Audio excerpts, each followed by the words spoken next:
Jordan Raanan of NJ.com with Armen Levack on 104.5 The Team. Giants beat writer. He's all over it, including now he's trolling former Giants. I love this, Raanan. Your ass has gone global this week, man. It's great. So Jordan Raanan meets up with Justin Tuck at a public event and asked Justin Tuck about JPP. What was Justin Tuck like when he was talking about JPP, Raanan? Was he like excited and glowing? Was he like a buddy just defending his buddy or what? Yeah, I mean, well, here's the deal. Here's the dynamic between Tuck and JPP. Tuck was sort of like the elder statesman at the time when JPP came along.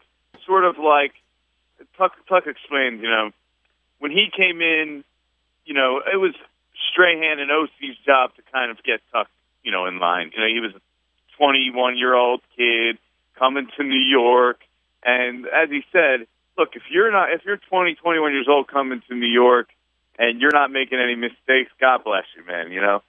There's a lot of stuff out there.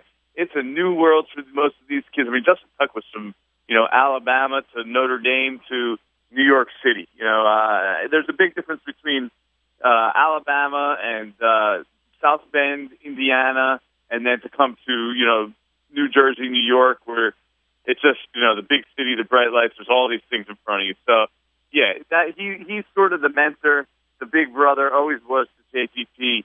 I've heard stories about how Justin Tuck would JPP would post something on Twitter or Instagram when it first came out, and Tuck would be like, dude, what are you? You would call him up and say, dude, take that down.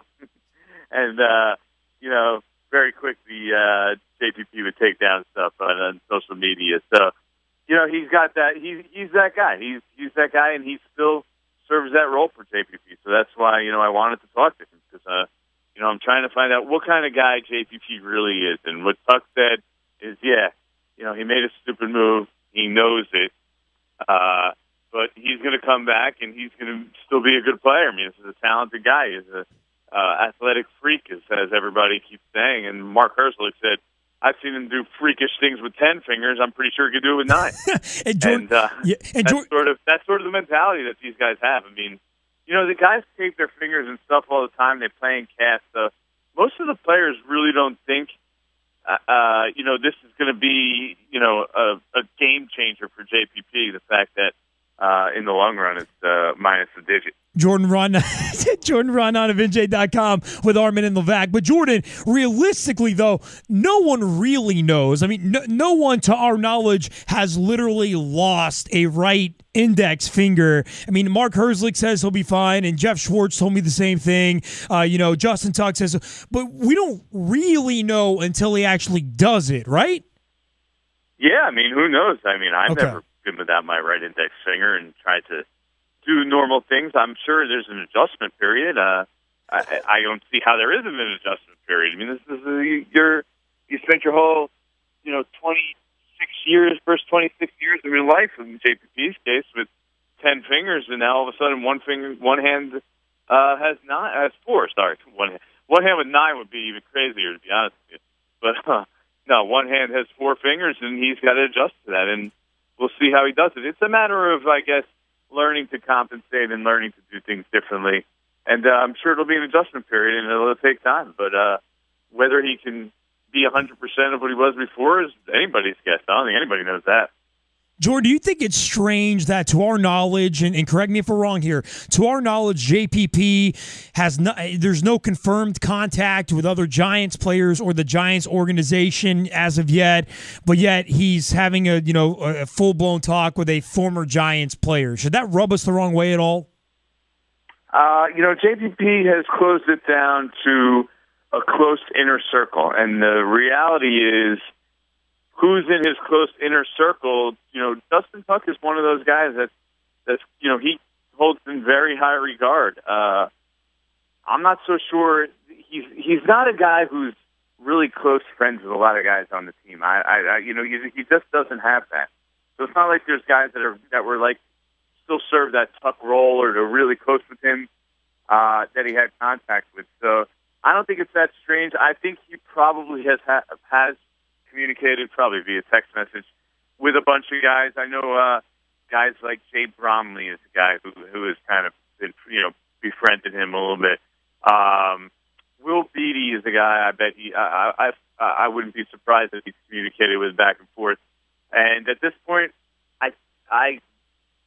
from what I've been hearing, I also wouldn't be surprised if he's communicated with the Giants. So, I don't think it should really rub you too much the wrong way. The fact that he turned him away at the hospital, if you want to let that, if people are bothered by that, that's something. But the fact that we haven't heard that he's talked to anyone else definitively, I don't think you should get worked up about that at this point. Does this further remind us and show us that the Giants really don't have a defensive leader? Because, I mean, if Justin Tuck was still on this team, he would be that leader, and he'd be the guy that comes forward and goes, guys, I've talked to JPP. The fact that no one on the Giants has stood up and said that, does that further reiterate the fact that they don't really have one? Yeah, well, I think the guy is John Beeson, and that's a guy that, he was just on a radio interview, and he basically said he had to reach out to JPP, and he hadn't heard from him. So, yeah, he just doesn't have that. John Beeson's only been there, a year? Yeah, 2 years, yeah. I mean, I'll say, not even really 2 years. Remember, he came in, week was That's 4 or true. 5. Year and a half, yeah. So he has less than 2 years, and one of the years he really wasn't even around. He was barely around this past year because he was injured the whole season. He really wasn't around the locker room that much. So, it's not like JPP has a great, long relationship with John Beeson. So, but he has to develop into that leader. But I think you're right. There isn't that leader right now. And, I'm not sure that's a huge deal as long as John Beeson can stay on the field, because if you sit down and talk with John Beeson, you'll buy what he's saying. I'm telling you, that is just a good dude, a smart dude, and the guy who's going to work really hard. If you saw what his body looks like right now, you would sure as heck not question John Beeson's work ethic, especially when you realize what he's come back from over his course of his career. Remember, this is a guy who had microsurgery at one point, microfracture. Right. Jordan Raanan of NJ.com with Armen and Levack. Raanan, you've hinted at this. We talked to Adam Schefter yesterday. He feels like there's an obvious possible fix right now, temporarily, at least for the Giants. I'll tell you what, if I were the Giants, I'd make a run at Osi Umenyiora. That's what I would do. I would bring him in, stopgap guy, veteran guy, knows the organization, knows what it takes, has won for them, and would provide some insurance in the event that JPP did not show up in time or was limited in any way by his injury. From what you're hearing, is OC at all realistic here? The Giants have a lot of guys at this position. They have stockpile guys. I'm not sure OC Umenyiora is much different than anything than some of the guys that they have. I'm not sure. Look, OC Umenyiora is a situational pass rusher at this point of his career at best, right? That's what you want Demontre Moore to do, and I don't think you want OC Umenyiora type to be taking snaps away from Demontre Moore at this point. Like they need that Demontre Moore to have a big year, and I think he is primed for a big year as the pass rush specialist in this defense. So, they signed George Selvey, they drafted Owa, they have Robert Ayers. I think OC would only be an option at this point if they had some sort of long-term confirmation that JPP wasn't going to be back for a while, or there was another injury suffered along that line. Because, look, they have a bunch of guys. Cullen Jenkins is a guy they're willing to use on rundowns out there. They have Owa. They have Selvey. These are rundown kind of guys. Passing downs, they have Ayers. They have Demontre Moore. They have Kerry Wynn. I think they could probably get by. I think they're going to at least evaluate whether they can get by early in training camp before they make that kind of move. Jordan Raanan of NJ.com with Armen and Levack, at Jordan Raanan on Twitter. Hey, there's some developments with the Eli Manning contract, possibly. There's a report out there saying it could get done sooner rather than later. What are you hearing? Yeah, that report came out yesterday, Ian Rappaport from NFL Network. And from everything I heard is, that's sort of seeming to be the way it goes, is that, there's hope that there's going to get something will be done either before training camp, which obviously is a real small window right now, or early in training camp, or definitely before the season. So the Giants are going to, at some point, get this done, it appears, and it's going to be sooner rather than later. So everything seems to be pointing in that direction with Eli Manning and the Giants.